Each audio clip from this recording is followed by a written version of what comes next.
सारे पद की सत्ता। तो आज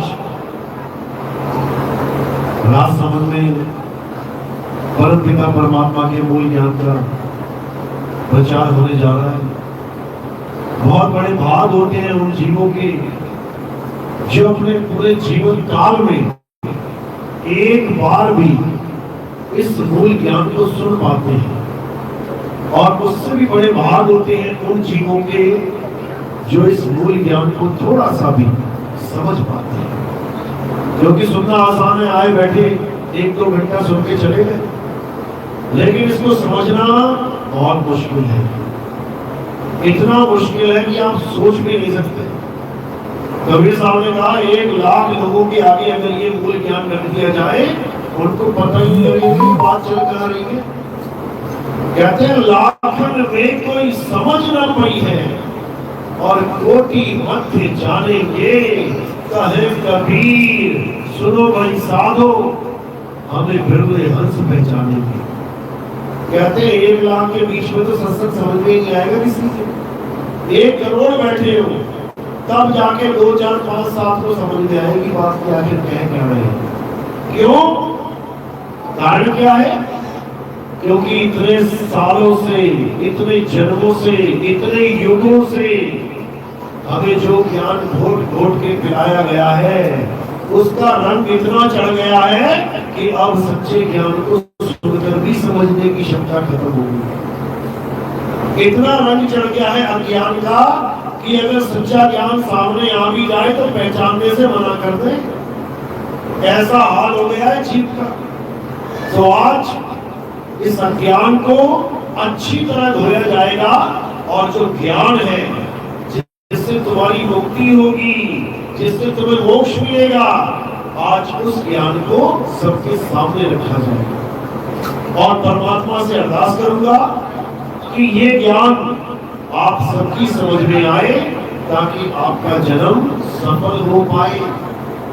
इस दुनिया में बार बार आना जाना, मरना जन्मना, ये खत्म हो जाए। ये बार बार इस 84 लाख योनियों में भ्रमण करना खत्म हो जाए। मैं मालिक से यही अरदास करूंगा।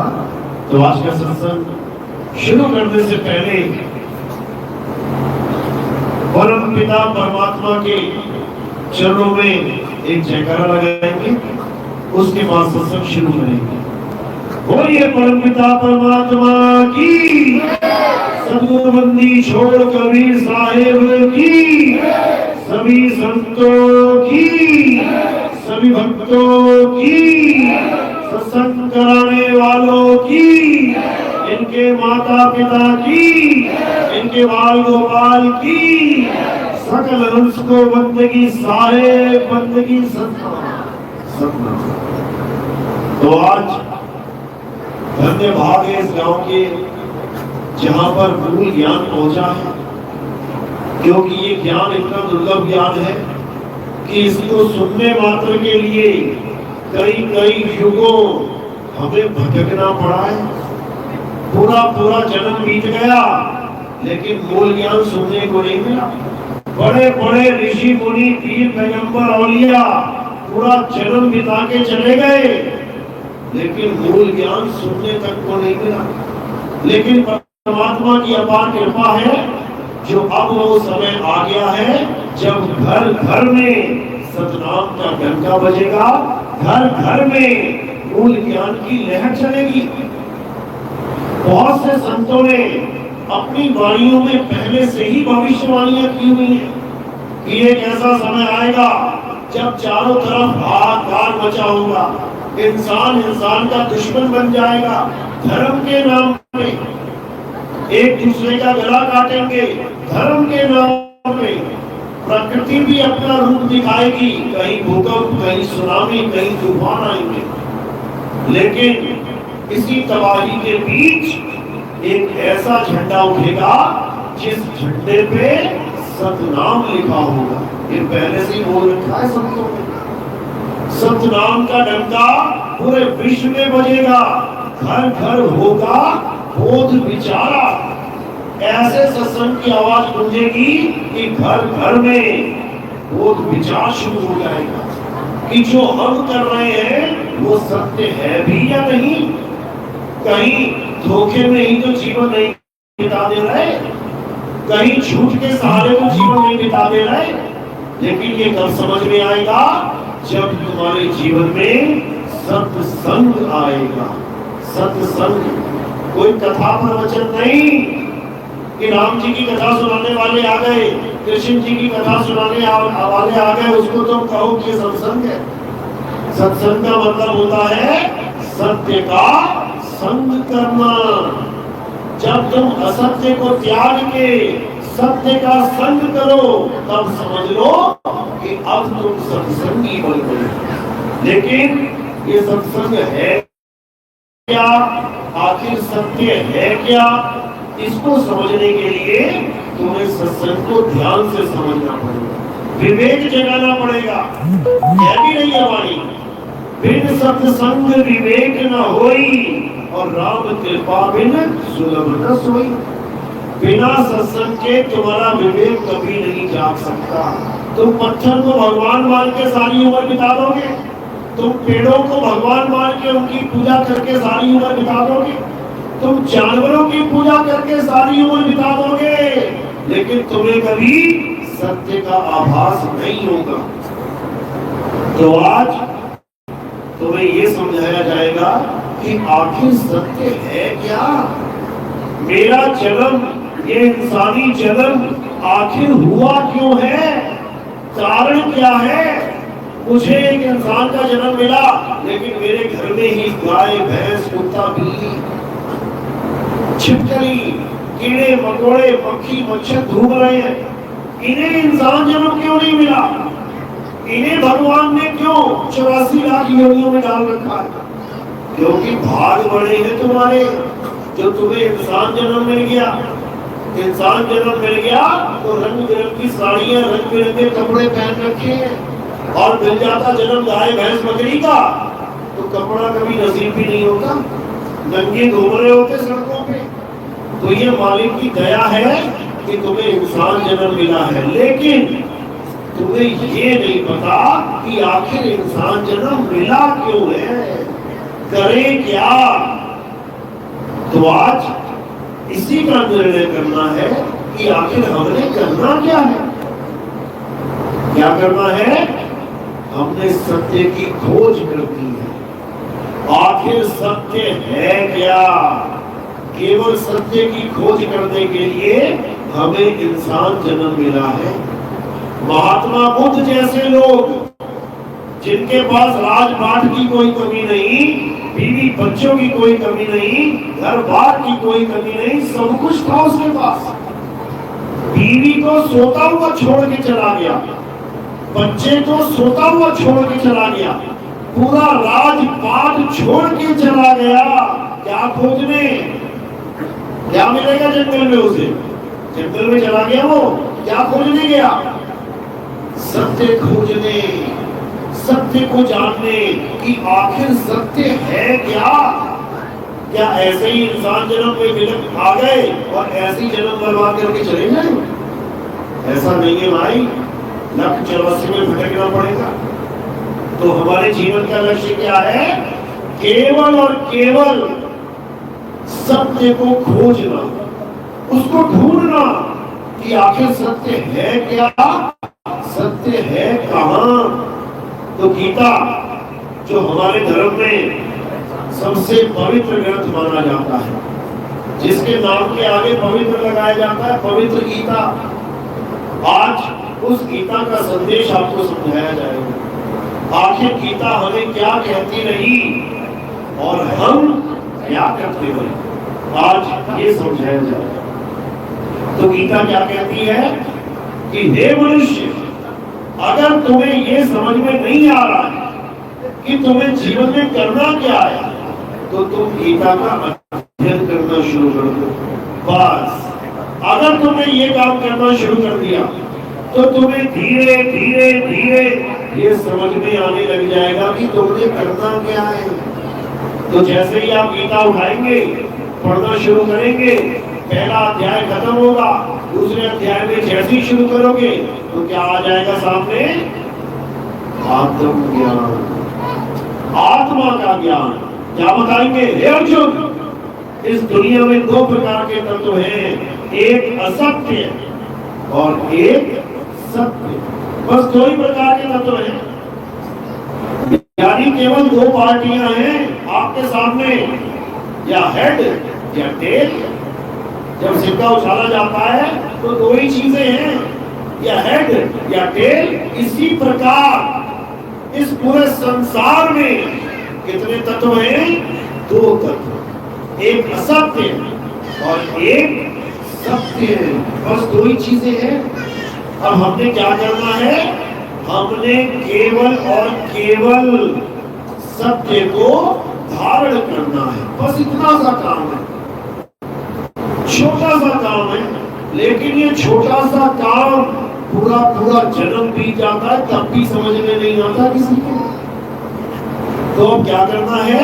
अब असत्य और सत्य दोनों तत्वों का ज्ञान समझना है। क्या है असत्य और क्या है सत्य? तो क्या कहते हैं गीता में? अध्याय 2 16वां श्लोक। हे अर्जुन, इस दुनिया में तत्वदर्शियों ने दो प्रकार के तत्वों की व्याख्या करी है, एक है असत्य और एक है सत्य। असत्य क्या होता है? जो तत्व पैदा होता है और उसका अंत हो जाता है, यानी जन्मता है और मृत्यु को प्राप्त हो जाता है, वो असत्य कहलाता है। अब असत्य क्या है? ये शरीर पैदा हुआ और एक दिन मर जाएगा। अब इस शरीर को अगर कोई सत्य मान के बैठ जाए, इस शरीर को कोई परमात्मा मान के बैठ जाए, तो समझ लो वो अपना जीवन बर्बाद करके ही जाएगा। क्यों? क्योंकि वो परमात्मा के नाम पे इस मर्त्य काया को ही पूजना शुरू कर देगा, इस मुर्दा काया को ही पूजना शुरू कर देगा और सत्य के साथ कभी नहीं जुड़ पाएगा। तो यानी जो जन्मे और मर जाए वो असत्य है, यानी शरीर। किसका शरीर? मेरा शरीर, सबका शरीर, सब जानवरों का शरीर, सब देवी देवताओं का शरीर, सबने जन्म लिया है और सब इस दुनिया को छोड़ के वापस चले गए। मिट्टी का शरीर यहाँ धारण किया, मिट्टी में ही मिल गया। राम जी का शरीर कहाँ छोड़ा उन्होंने? जल समाधि ली, पानी में डूब के शरीर कहाँ रह गया? पानी में ही गल गया। कृष्ण जी का शरीर कैसे छूटा? पैर में तीर लग के, बहेलिये ने पैर में तीर मारा, शरीर छोड़ के वो चले गए। शरीर कहाँ रह गया? यही मिट्टी में मिल गया। यानी ये शरीर जन्म लेता और मृत्यु को प्राप्त करता है, ये असत्य है, समझ लो। और दूसरी क्या परिभाषा है असत्य की? गीता के अनुसार क्या बोल रहे हैं? जो पल पल बदल जाए, जो सदा एक सा ना रहे, वो असत्य है। आप इस कसौटी पे भी परख लेते हैं। आज तुम पीपल की पूजा कर रहे हो, हरा भरा है, कल को तूफान आया, पीपल का पेड़ गिर गया, पीला पड़ गया, यानी बदल रहा है। आज तुम तुलसी की पूजा कर रहे हो भगवान मान के, आज हरी है, 10 दिन बाद देखा सूख गई, सारे पत्ते पीले हो गए, बदल गई। असत्य है। हम कबीरपंथी हैं, कबीर साहब की मूर्ति पूजने लग जाए कोई, आज इतनी सी मूर्ति बनी है, कल इतनी बनाई किसी ने, परसों इतनी बनाई, फिर इतनी बनाई, फिर इतनी, रोज बदल रही है, यानी मूर्ति भी असत्य है, झूठ है। मूर्ति भी टूट जाती है, खंडित हो जाती है। जो खंडित हो जाए वो असत्य है। तो सत्य क्या है? हे अर्जुन, सत्य केवल एक है। सारे संसार के लिए सत्य केवल एक है, और वो क्या है? हे अर्जुन, जिसे कोई शस्त्र काट ना सके, जिसे अग्नि जला ना सके, जिसे वायु सुखा ना सके, जिसे जल भिगो ना सके, जो ना तो कभी जन्मे और ना कभी मरे, उसे सत्य कहते हैं। ऐसी क्या चीज है, ऐसी कौन सी चीज है जिसका ना तो कभी जन्म होता है ना मृत्यु, ना उसे कोई शस्त्र काट सकता है, ना अग्नि जला सकती, ना वायु सुखा सकती, ना जल भिगो सकता है? क्या कहते हैं उसे? आत्मा। अर्जुन, ये आत्मा अजन्मा है, नित्य है, शाश्वत है, पुरातन है। ये आत्मा ही सत्य सनातन है। जो इंसान इस जन्म में अपनी आत्मा को जान लेता है, अपने आत्मा को समझ लेता है, अपनी आत्मा का बोध कर लेता है, उसका जन्म सफल हो जाता है। वो बार बार किसी मां के जन्म में नहीं आएगा। अब उसे वापस इस दुनिया में आने की जरूरत नहीं है। वो सदा सदा के लिए इस गर्भ योनि से, इस गर्भ चूर्ण से मुक्त हो जाता है, मुक्त हो जाता है। तो कैसे, क्या करना है? सबसे पहले गीता का अध्याय 2 घोट के पी जाना है। सबसे पहले असत्य और सत्य में पूरा फर्क समझ लेना है और उसके बाद निर्णय करना है कि मैं असत्य की पूजा कर रहा हूं या सत्य की। अगर मैं कोई शरीर पूज रहा हूं किसी का भी, तो इसका मतलब मैं असत्य की पूजा कर रहा हूं, असत्य की। अगर मैं कोई पीपल तुलसी पूज रहा हूं तो मैं असत्य की पूजा कर रहा हूं। अगर मैं कोई मूर्ति पूज रहा हूं तो मैं असत्य की पूजा कर रहा हूं। अगर मैं कोई नाम जप रहा हूं तो मैं असत्य की पूजा कर रहा हूं। अगर मैं कोई हवन यज्ञ पूजा पाठ कुछ भी कर रहा हूं तो मैं असत्य की पूजा कर रहा हूं। तो मैं सत्य की पूजा कैसे करूं? गीता में ही समझाया गया है। कौन सा अध्याय? अध्याय 3 17वां श्लोक। क्या कह रहे हैं? हे अर्जुन, जो व्यक्ति अपनी आत्मा में भ्रमण करता है, जो अपनी आत्मा में तृप्त है, जो अपनी आत्मा में संतुष्ट है, उसके लिए कोई धार्मिक कर्म कर्तव्य लागू ही नहीं होता। उसको किसी मंदिर, मस्जिद, गुरुद्वारे, चर्च में जाके पूजा पाठ करने की जरूरत ही नहीं रहती। उसे कोई नाम जाप, किसी तुलसी की पूजा, किसी की भी पूजा करने की जरूरत नहीं रहती। क्यों? क्योंकि उसने उस परम सत्य को जान लिया है जिसको आत्म देव कहते हैं। इस दुनिया में सबसे बड़ा देव कौन है? देवों का देव, महादेव, आत्म देव। उस आत्म देव से बड़ा कोई देव नहीं है। क्यों? क्योंकि बाकी सब देवों का जन्म मरण पता किया जा सकता है, बाकी सब देवों के शरीरों का ज्ञान लिया जा सकता है, कब कौन पैदा हुआ, कब कौन मरा। लेकिन इस आत्मा का ना तो कोई आदि बता सकता है, ना ही कोई अंत बता सकता है। ये आत्मा अजन्मा है, इसका कभी किसी काल में जन्म होता ही नहीं है। लेकिन इसको प्राप्त कैसे करें जबकि ये हमारे साथ होता है हमेशा? आत्मा का नाम सुना है सबने? हाथ खड़ा करो जरा। आत्मा किस किस ने सुना है? सबने सुना है? नहीं भी खड़ा करोगे तब भी सुना है, पता है मुझे। अपनी अपनी आत्मा लेके आई हो सब। किसी की घर में तो नहीं छूट गई? बैठे बैठे के नीचे गिर पड़ी हो गई, सराहने के नीचे, तकिए के नीचे रख दी हो गलती से। सब लेके आए हो आत्मा। क्या प्रूफ है कि हाँ आत्मा लेके आए हो? हाथ लगा के चेक करो जरा। कैसे पता लगेगा कि आत्मा है कि नहीं?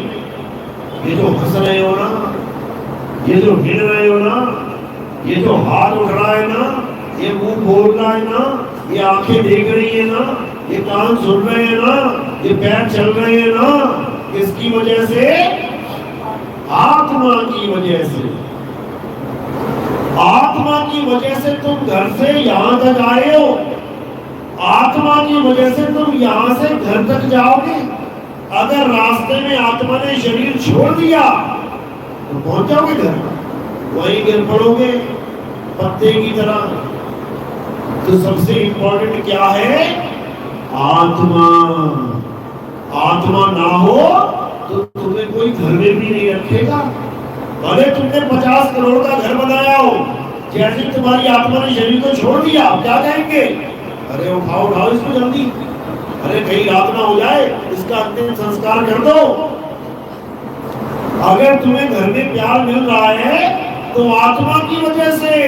बच्चे अपनी माँ को प्यार कर रहे हैं तो आत्मा की वजह से।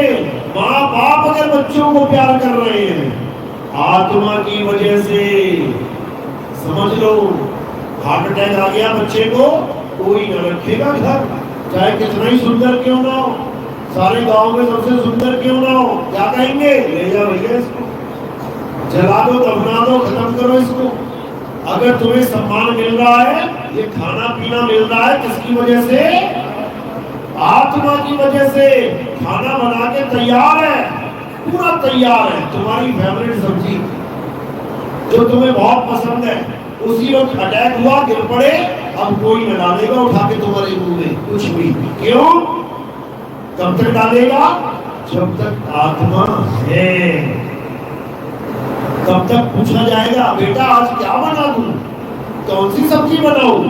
केवल आत्मा की वजह से। आत्मा ने शरीर छोड़ दिया, अब कोई ना पूछेगा बात, अब कोई हालचाल नहीं पूछेगा। समझ? मंदिर जा पा रहे हो आत्मा की वजह से, मस्जिद जा पा रहे हो आत्मा की वजह से, गुरुद्वारे चर्च जा पा रहे हो आत्मा की वजह से, जयकारे लगा रहे हो जय श्री राम आत्मा की वजह से, अल्लाहू अकबर आत्मा की वजह से, हालेलुया आत्मा की वजह से, जो बोले सो निहाल आत्मा की वजह से। हर काम आत्मा की वजह से। लेकिन आत्मा कोई नहीं जानता, करे तो करे क्या? सारी उम्र आत्मा रहती कि नहीं? कोई 100 साल का भी होके मरा, 100 साल तक ये आत्मा एक पल के लिए भी नहीं छोड़ती शरीर। सोचो कितनी फिक्र है तुम्हारी। जब तक पूरी उम्र नहीं हो गई, छोड़ नहीं रही है। जब तक तुम्हारी सांसें खत्म नहीं हो रही है, छोड़ नहीं रही है। इतना साथ दे रही है तुम्हारा, लेकिन तुम उसको जानते ही नहीं हो। तुम्हें पता ही नहीं है कि आखिर ये आत्म तत्व होता क्या है। यही सत्य है। ये इंसान जन्म जो मिला है ना, इसीलिए मिला है कि तुम अपनी आत्मा को जान पाओ। ये पत्थर पूजने के लिए नहीं मिला, ये मंदिर मस्जिद गुरुद्वारे जाने के लिए नहीं मिला। ये किसके लिए मिला है? आत्म ज्ञान प्राप्त करने के लिए मिला है। कबीर साहब कह रहे हैं भजन में, जल में मीन प्यासी मोहे देखत आवे हासी, आत्म ज्ञान बिना नर भटके, कभी काबा कभी काशी।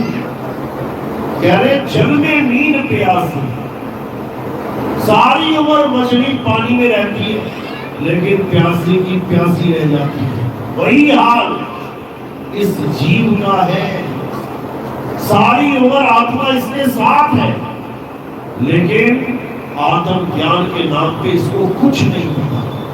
इसको बस पत्थर पूजना आता है। इसकी पूजा कर लूं, इसकी पूजा कर लूं, उसकी पूजा कर लूं, ये मन्नत मांग लूं, वो मन्नत मांग लूं, वो मन्नत मांग लूं।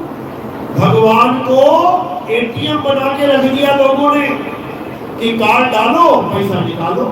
जब तक निकल रहा है निकालो, और जब नहीं निकलेगा तो दूसरे एटीएम में चले जाओ। यही चल रहा है। भगवान को क्या बना दिया है? इच्छा पूर्ति यंत्र। भगवान क्यों बना है? मंदिर क्यों बने हैं? अपनी इच्छाएं पूरी करते रहो बस। भगवान जी मुझे ये चाहिए, भगवान जी मुझे ये चाहिए, और इच्छा पूरी नहीं हुई तो किसी ने कह दिया अरे वो ख्वाजा जी के मंदिर में जा, अरे वो किसी मुसलमान के फकीर के मंदिर में जा, मस्जिद में जा, वहां तुझे तेरी इच्छा पूरी हो जाएगी। बंदा वहां भी सक जाता है। समझो, ये नहीं है धर्म जिसको तुम धर्म मान बैठे हो। धर्म क्या है? अपनी आत्मा को जानना ही सत्य सनातन धर्म है। जिसको तुम धर्म मान बैठे हो, ये तो केवल अपनी इच्छाएं पूर्ति करने का साधन बना लिया भगवानों को।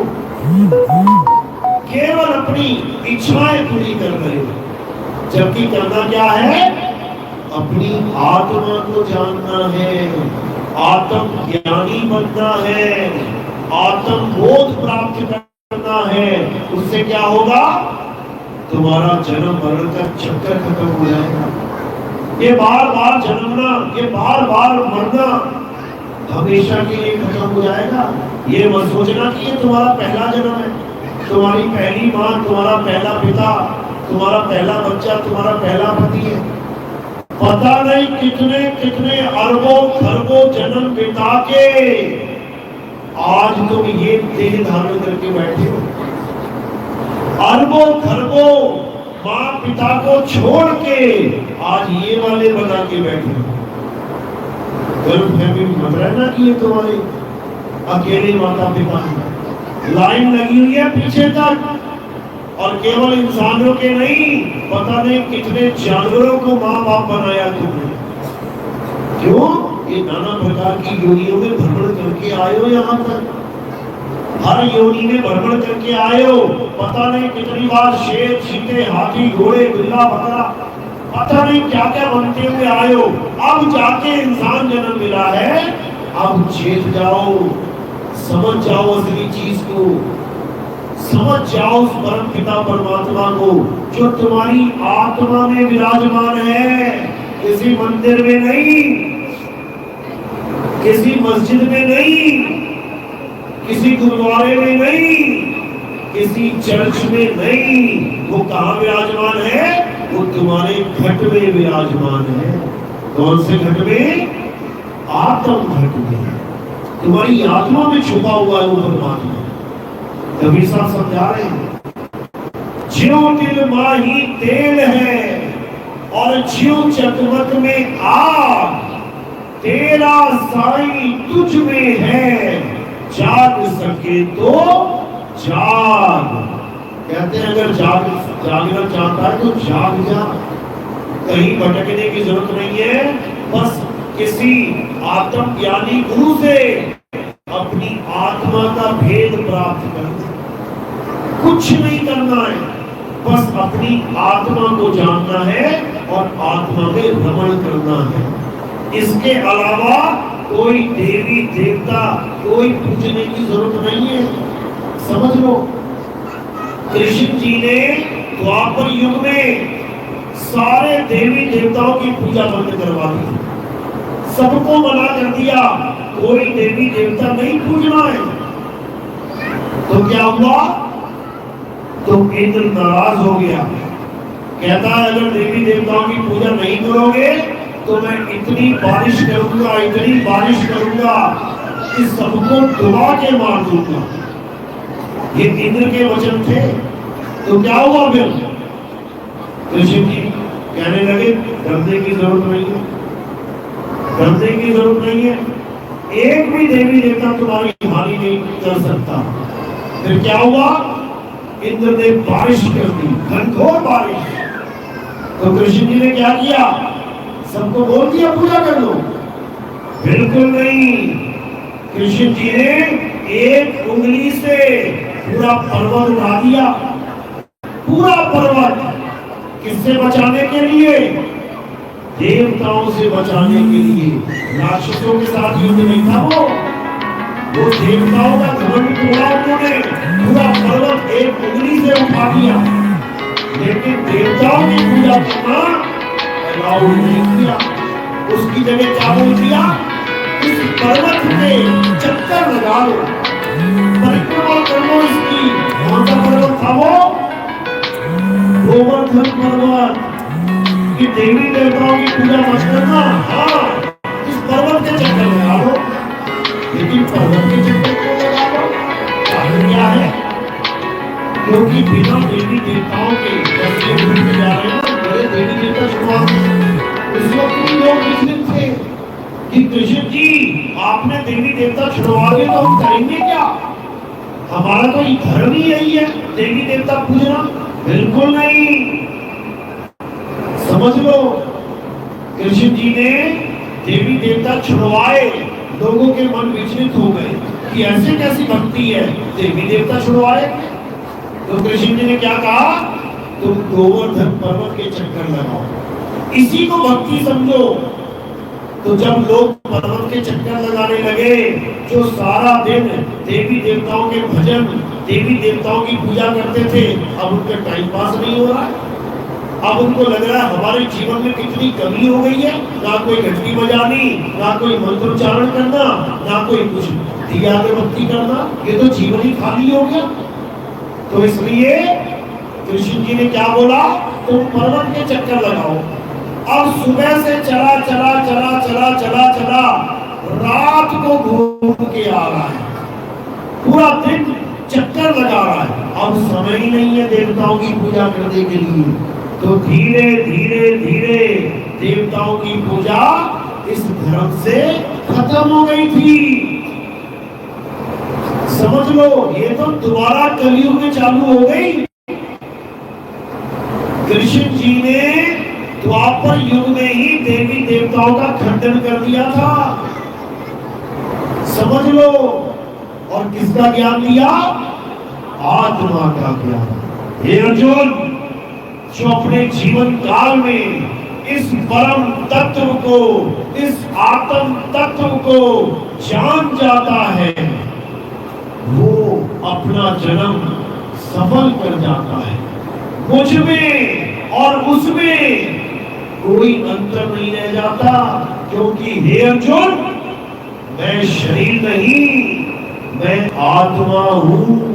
शरीर तो हमारे कपड़े हैं, ये शरीर आत्मा के कपड़े हैं।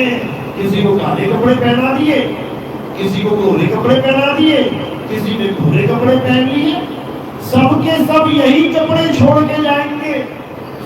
इसी मिट्टी में सारे कपड़े मिल जाएंगे, लेकिन कौन है जो मिट्टी में नहीं मिलेगा? आत्मा। क्योंकि आत्मा का कभी जन्म और मरण होता ही नहीं है। इसीलिए क्या बोला कृष्ण जी ने कि हे अर्जुन, अगर तुम सत्य को प्राप्त करना चाहते हो, अगर तुम आत्मा का ज्ञान प्राप्त करना चाहते हो, तो क्या करो? अध्याय 4 34वां श्लोक पढ़ो। क्या कहते हैं? हे अर्जुन, अगर तुम सत्य को प्राप्त करना चाहते हो, तो तुम ऐसे तत्वदर्शी संत की शरण में जाओ, जिसने असत्य और सत्य दोनों तत्वों को जान लिया है।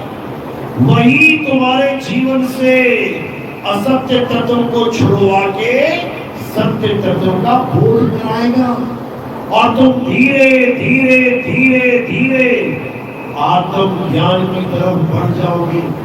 और तुम्हें फिर वो पद प्राप्त होगा जो बड़े बड़े ऋषि मुनियों को सारी सारी उम्र नाम जप के, हवन करके, तपस्या करके भी प्राप्त नहीं होता, वो पद प्राप्त हो जाएगा।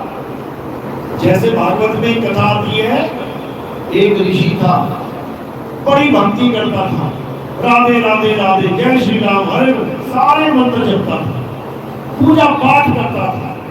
धीरे धीरे धीरे धीरे बूढ़ा हो गया। अब बूढ़ा हो गया तो क्या हुआ? उसके आश्रम में एक छोटा सा हिरण का बच्चा आ गया। अब जब हिरण का बच्चा आ गया तो उस ऋषि ने क्या किया, उसको पाल लिया, उससे प्रेम किया। अच्छा किया कि बुरा किया? अच्छा किया। क्यों? जीवों से प्रेम करना चाहिए, मालिक के जीव है। उसने उससे प्रेम किया, इतना प्रेम किया, इतना प्रेम किया कि वो 24 घंटे उसको याद करने लग गया। 24 घंटे उसे याद कर रहा है। धीरे धीरे धीरे अपनी भक्ति में भी लगा रहा और उसे प्रेम भी करता रहा। एक दिन क्या हुआ, उसको बांध के, उसको घास दे के अपनी तपस्या में बैठ गया। जैसी तपस्या में बैठा, एकदम उसे पता लगा कि मेरी मृत्यु आ गई है, मेरा समय आ गया है जाने का। अब इधर समय आ गया और इधर वो सोच रहा है कि हिरण के बच्चे को मैंने बांधा हुआ है, इसको मैं खोल दूं ताकि इसको कोई जानवर पकड़ के खा ना ले, ये भाग भी नहीं पाएगा। अच्छा सोच रहा है कि बुरा सोच रहा है? अच्छा सोच रहा है, उसकी जान बचाने की सोच रहा है, धर्म की बात सोच रहा है। लेकिन क्या हुआ, अंत समय में वो हिरण को याद करने लगा तो उसे क्या मिला, हिरण की योनि में चला गया। वो हिरण का बच्चा बन के आ गया इस संसार में। अब उसके पीछे शेर, चीते, भेड़िए पड़े। अब अपनी जान बचाता बचाता भाग रहा है। सारी उम्र पूजा पाठ करता रहा, सारी उम्र हवन यज्ञ करता रहा, सारी उम्र भगवानों के नाम जपता रहा। और क्या मिला, हिरण की योनि मिल गई। समझ लो, इसीलिए मैं तुम्हें समझा रहा हूं। वो तो हिरण को याद कर रहा था, तुम्हें देखो क्या क्या याद आएगा। अभी सत्संग में बैठे हो, जिसकी गाय को, भैंस को दूध छूने का टाइम हो गया ना, उसका दिमाग कहाँ पे है, अरे मेरी भैंस का समय होगा, अरे उसका दूध निकालना है। बस ये सोचते सोचते अगर अभी प्राण निकल गए ना तुम्हारे, तो क्या बन जाओगी पता है? भैंस बन जाओगी। सिर पे 2 सींग आ जाएंगे, पूंछ निकल आएगी पीछे, और फिर गलियों में घूमती फिरोगी। समझ लो, इतना बड़ा जाल बन चुका है ये। इस जाल को तोड़ने के लिए केवल एक ही मार्ग है, एक ही रास्ता है, और वो क्या है, अपना अंत समय सुनिश्चित कर लो कि मैं सही चीज का ध्यान करती हुई जाऊंगी संसार से, मैं सत्य का ध्यान करती हुई जाऊंगी संसार से। बस तुमने इतना सा काम करना है। कृष्ण जी ने गीता में यहां तक कह दिया कि पापी से पापी जीव, महापापी जीव, अगर अंत समय में मेरा ध्यान कर ले तो वो मेरे परम धाम को प्राप्त हो जाता है। सोचो कितनी बड़ी चीज बोली उन्होंने कि बड़े से बड़ा पापी जिसने हजारों कत्ल कर रखे हो, अगर वो भी अंत समय में मेरा ध्यान कर ले। मेरा ध्यान का मतलब ये नहीं कि कृष्ण जी की शक्ल याद कर ले, कृष्ण जी की मूर्ति देख ले। मेरा ध्यान कर ले मतलब पहले ये जानना पड़ेगा कि कृष्ण जी है क्या, क्या वो कोई शरीर है? अगर वो शरीर है तो शरीर तो पैर में तीर लग के मर गया, इसका मतलब भगवान ही मर गए। जो पूरा पर्वत उठा सकते हैं वो एक तीर में ही मर गए, वो भी पेट में ना लगा, दिल में ना लगा, पैर में लगा और मर गए। सोचो, ये वो नहीं है जो तुम्हें दिखाई दे रहे हैं, ये एक मिट्टी का शरीर है, कृष्ण जी नहीं है। कृष्ण जी कौन है? आत्मा है। पढ़ो अध्याय 5 चौथा श्लोक, 5वां श्लोक पढ़ो। क्या कह रहे हैं? हे अर्जुन, तेरे और मेरे कई जन्म हो चुके हैं, तू उन्हें नहीं जानता, मैं हर जन्म को जानता हूं। कोई एक जन्म नहीं हुआ कृष्ण जी का, विष्णु जी का कोई एक जन्म नहीं हुआ है, उनका जन्म मछली का भी हुआ है। मत्स्य अवतार पहला जन्म, मछली बन के आए, दूसरा जन्म कछुआ बन के आए, तीसरा जन्म बड़ा यानी जंगली सुअर का अवतार लेके आए, चौथा जन्म नरसिंह बन के आए, पांचवा जन्म वामन अवतार लेके आए, छठा जन्म परशुराम बन के आए, सातवां जन्म भगवान राम बन के आए, आठवां जन्म कृष्ण जी बन के आए, नौवां जन्म महात्मा बुद्ध बन के आए। अब 10वां अवतार कौन है? कल्कि अवतार। अब उसके आने का समय हो गया है। ये पुराने वाले सारे अवतार जा चुके हैं, अब इनकी पूजा करने की जरूरत नहीं है। अब किसकी जरूरत है? 10वें अवतार को समझने की जरूरत है। कौन है कल्कि अवतार, क्या करेंगे वो आके इस संसार में, अब इसको जानने की जरूरत है। तो क्या करेंगे कल्कि अवतार? उन्हीं का दूसरा नाम है निकलंक राया। यानी वो कौन है? वो कोई शरीर नहीं है कि तुम किसी शरीर की पूजा करो, वो तो शरीरों का खेल खत्म करने के लिए आएंगे। वो तुम्हें आत्मा का भेद बताएंगे, वो तुम्हें आत्म ज्ञानी बनाएंगे।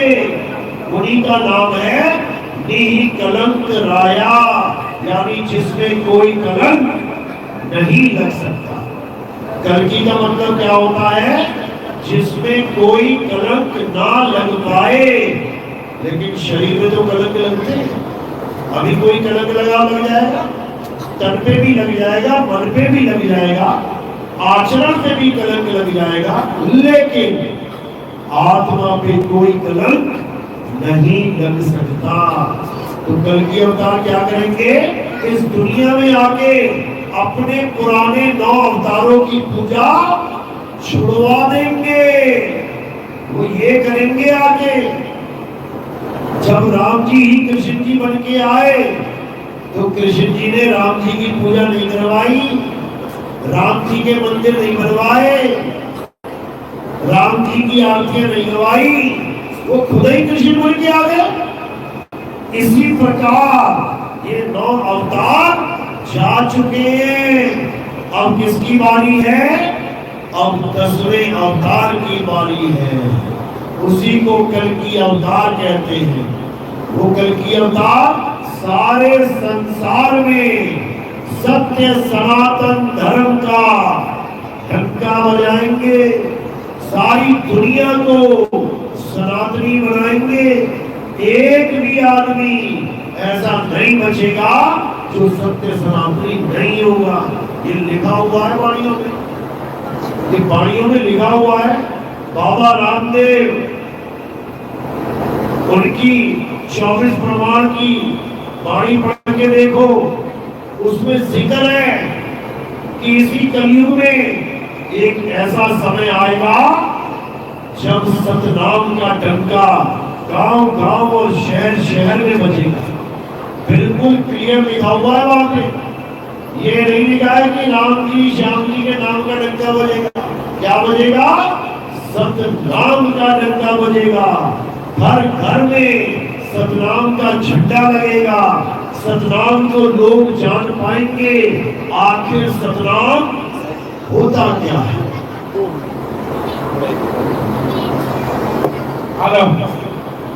अरे सब मेहमान जमीन बाजार जो भोजन प्रसाद देने से कोई बना जिम्मे बाजारों होती साहिब की सत्ता। जितने भी भगत बैठे हैं सबने भोजन प्रसाद करके जाना है। सत्संग का समय समाप्त होने वाला है। बिना प्रसाद ग्रहण के कोई नहीं जाएगा। ये परम पिता परमात्मा का प्रसाद है। इसको ग्रहण करके आपका बुद्धि विवेक जागने लग जाएगा। ये मेरी अरदास थी। और जो बैठ के सुन रहे हैं वो सत्य को जरूर समझे, क्योंकि बिना सत्य को जाने इस इंसान जन्म और एक जानवर के जन्म में कोई फर्क नहीं रह जाता। कोई सोचे कि मैं इस दुनिया में खाने पीने आया हूँ, जानवर भी आया खाने पीने, आप भी के मर जाएगा। कोई कहे मैं इस दुनिया में आबादी बढ़ाने आया हूँ, वंश बनाने आया हूँ, बच्चे पैदा करने आया हूँ। सूअर भी बच्चे पैदा करता है 20-20, तुम तो 1 या 2 कर पाओगे, वो 20-20 बच्चे पैदा करता है एक बार में, तुमसे महान तो वही हो गया फिर।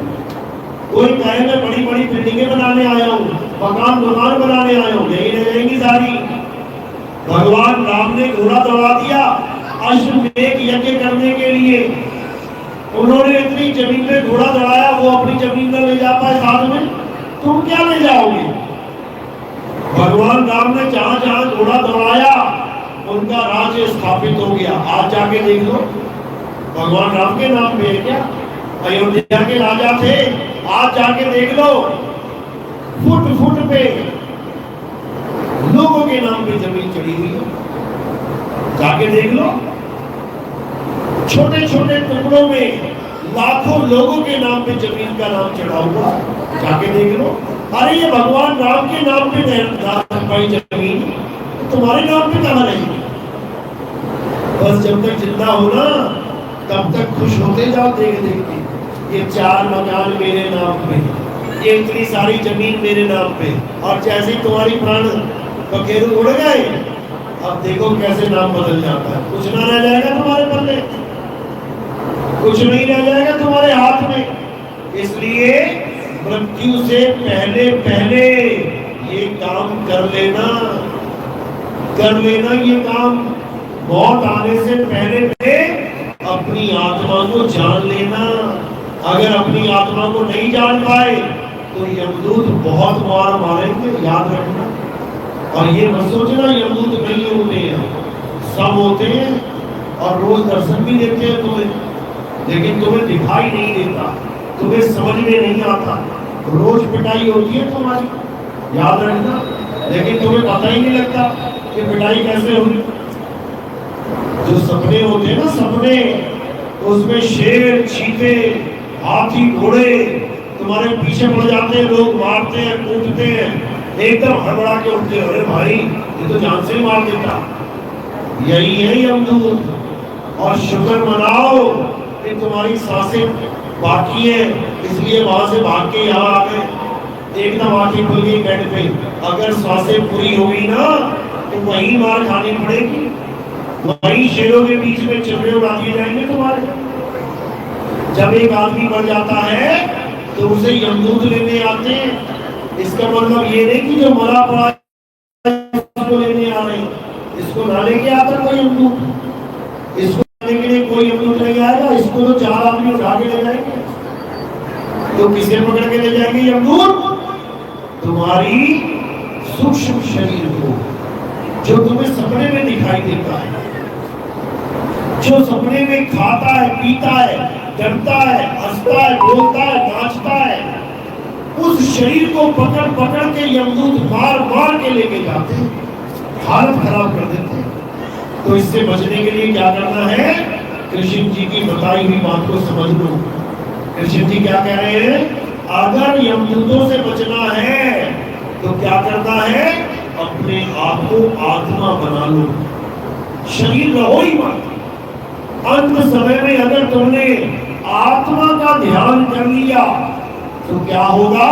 सारी उम्र तुम कितने ही बड़े पापी से पापी क्यों ना हो, लेकिन अगर तुमने आत्मा का ध्यान धर लिया तो जिसका ध्यान धरोगे वही हो जाओगे। जैसे वो हिरण का ध्यान करके हिरण हो गया, तुम आत्मा का ध्यान करके आत्मा हो जाओगे। और एक बार आत्मा हो गए तो ना तो कोई शस्त्र काट सकता है तुम्हें, ना तुम्हें कोई अग्नि जला सकती है, ना तुम्हें वायु सुखा सकती है, ना तुम्हें जल से छुट्टी। अब हमेशा हमेशा के लिए मुक्त अवस्था में रहना है, मुक्ति मिल जाएगी, यहाँ नहीं आना बार बार।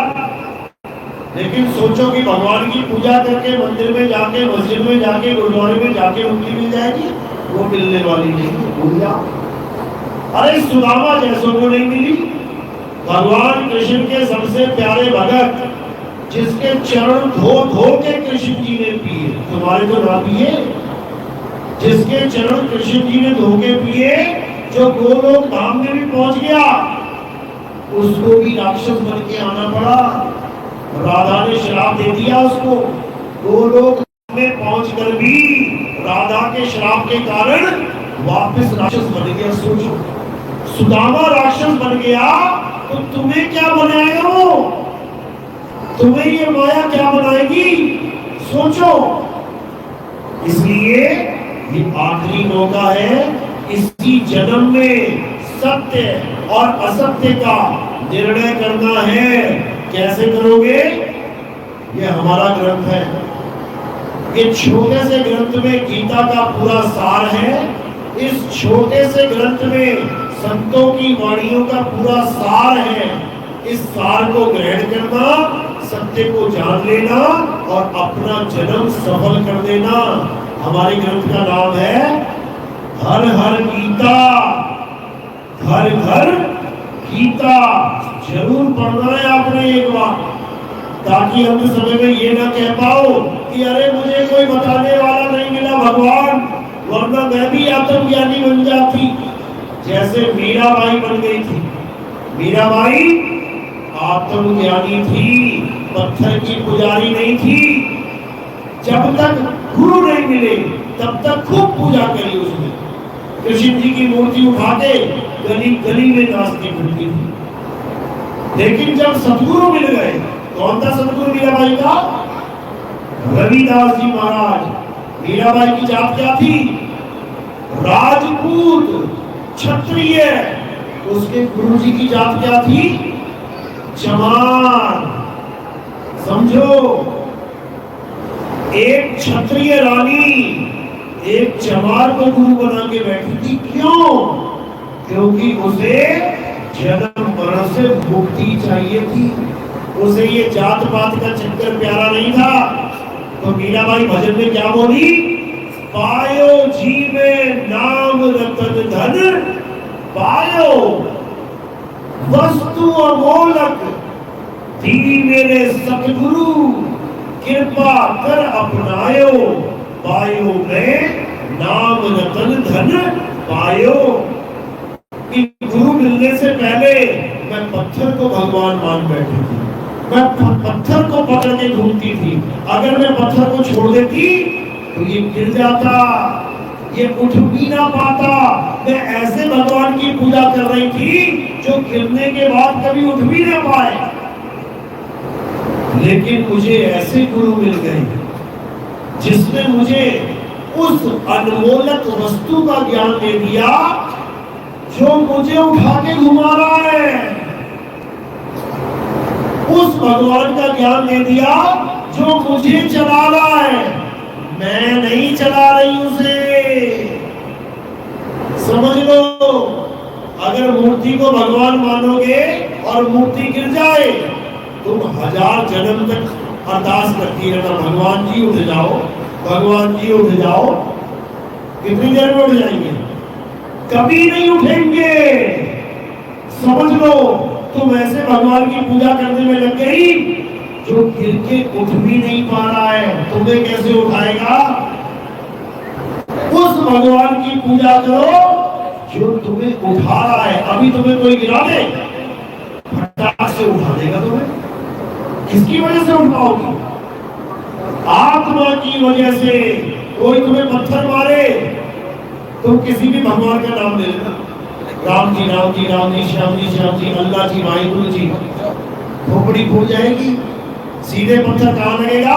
सिर में आके। किसी भी भगवान का नाम उस पत्थर को नहीं रोक पाएगा। कौन रोकेगा पता है? तुम्हारा हाथ। किसी ने पत्थर मारा, तुम्हारा हाथ उसको रोक लेगा। किसी ने लाठी मारी, तुम्हारा हाथ उसको रोकेगा। ये हाथ किसकी वजह से उठा? आत्मा की वजह से। यानी तुम्हें पल पल आत्मा ही बचा रही है, समझ लो। लेकिन तुम उस आत्मा को जानते ही नहीं हो। तुम ऐसे भगवान की पूजा कर रहे हो जो गिर के ना उठ पाए, जिसकी नाक पे मक्खी बैठ जाए तो मक्खी उड़ा ना पाए। तुम्हारी नाक पे मक्खी बैठ गई, कितनी देर तक बैठ लोगे उसको? 2 सेकंड नहीं बैठने दोगे, जैसी बैठी हट हट हट। और भगवान की नाक में मक्खी बैठ जाए पत्थरों की, कितनी देर? सारा जन्म बैठी रहे तो ना उठा पाएंगे। समझ लो, हमारा धर्म सत्य सनातन धर्म है। हमारा धर्म आत्म प्रेमी धर्म है, पत्थर प्रेमी नहीं है। लेकिन जब तक तुम्हारे जीवन में कोई आत्मज्ञानी गुरु नहीं आ गया, तब तक तुम मंदिर मस्जिद गुरुद्वारे चर्च खूब जाओ, खूब। क्यों? ताकि तुम कम से कम राम जी, कृष्ण जी, इनसे प्रेम कर सको। क्यों? क्योंकि इन्हीं के ग्रंथों में सारा ज्ञान छुपा हुआ है, गीता में सारा ज्ञान छुपा हुआ है। मंदिर ही नहीं जाओगे तो कृष्ण जी से प्रेम कैसे होगा? जो मंदिर नहीं जाते वो कभी भगवान से प्रेम कर ही नहीं पाते, लेकिन जो मंदिर जाते हैं उनको भगवान से प्रेम हो जाता है। उसके बाद क्या होगा? भगवान के ग्रंथ पढ़ना शुरू करोगे, और जब तुम ग्रंथ पढ़ोगे तब तुम्हें ये बात समझ में आएगी कि भगवान ने कभी कहा ही नहीं पत्थर पूजो। भगवान तो आत्मा की बात करते रहे, आत्मा को जानो, आत्मज्ञानी बनो, लेकिन कोई नहीं बन पाया। समझ लो, राम जी को पत्थर बना दिया, कृष्ण जी, क्या ये राम और कृष्ण जी पत्थर के थे? क्या हनुमान जी पत्थर के थे? अरे राम जी तो वो थे जिन्होंने पत्थर की अहिल्या को पैर लगा के इंसान बना दिया। राम जी वो हैं जो पत्थर को इंसान बना दे, और ये इंसान इतना बड़ा बन गया है कि भगवान को ही पत्थर बना दे। देखो गांव गांव में भगवान को पत्थर बना दिया इसने, जबकि भगवान क्या है? भगवान आत्मा है। हे अर्जुन, मैं अजन्मा हूं, मेरा जन्म कभी किसी काल में नहीं होता, ना ही मैं कभी मृत्यु को प्राप्त होता हूं। मैं अजन्मा हूं, नित्य हूं, शाश्वत हूं, पुरातन हूं, मैं ही सत्य सनातन हूं। जो मुझे आत्म रूप में जान लेता है, हे अर्जुन, वो मेरा ही रूप हो जाता है। उसे किसी भगवान की पूजा करने की, किसी पत्थर को पूजने की जरूरत नहीं रहती। तो क्या करना है? अब हमारे सत्संग YouTube चैनल पे आते हैं, कहत कबीर सुनो भाई साधो नितिन दास, इतना लिखोगे आ जाएंगे, या फिर नितिन दास के सत्संग, बस इतना लिखना है तुमने, और झड़ी लग जाएगी सत्संगों की। तुमने एक एक सत्संग को सुनते जाना है और विवेक के द्वारा सत्य और असत्य का निबेड़ा करते जाना है। असत्य को छोड़ते जाना है, सत्य को पकड़ते जाना है, और तुम बन जाओगे सत्संगी। तब तुम्हारा जन्म और मरण खत्म होगा और तुम परम पिता परमात्मा में लीन हो जाओगी। जैसे मीराबाई हो गई, बाबा नानक हो गए, रविदास जी महाराज हो गए, संत तुकाराम हो गए, संत नामदेव जी हो गए, सारे संत उसी परमात्मा में लीन हो गए, उनका जन्म मरण का बंधन खत्म हो गया। चलो, मेरी बात समझ में आई है? किस किस के समझ में आई? आप क्या करो, बहुत अच्छी बात है। एक बार फिर से आप क्या करो, बहुत बढ़िया, बहुत बढ़िया, बहुत अच्छी बात है कि गांव में जागृति हुई, लेकिन इस जागृति को फीका नहीं पड़ने देना है। बड़ी मुश्किल से तो ये जन्म मिलता है, उसके बाद बड़ी मुश्किल से तो ज्ञान मिलता है, और उसके बाद बड़ी मुश्किल से धारण कर पाते हैं। इसलिए इस दुनिया में बस एक सत्य है, उसे याद रखना है। क्या सत्य है? आत्मा सत्य है। अगर तुमने ये विचारधारा बना ली तो समझो कि तुम कृष्ण जी के सबसे प्यारे भगत बन जाओगे, क्योंकि उनका पूरा ज्ञान आत्म तत्व पर ही टिका हुआ है। तो आज का सत्संग यही समाप्त करते हैं। अब आरती का समय है। हमारे पंथ में सत्संग समाप्ति के बाद आरती होती है। हमारे पंथ में किसी पत्थर की, किसी मूर्ति की, किसी कैलेंडर की, किसी फोटो की आरती नहीं होती। हमारे यहाँ किसकी आरती होती है? हमारे यहाँ आत्मा की आरती होती है।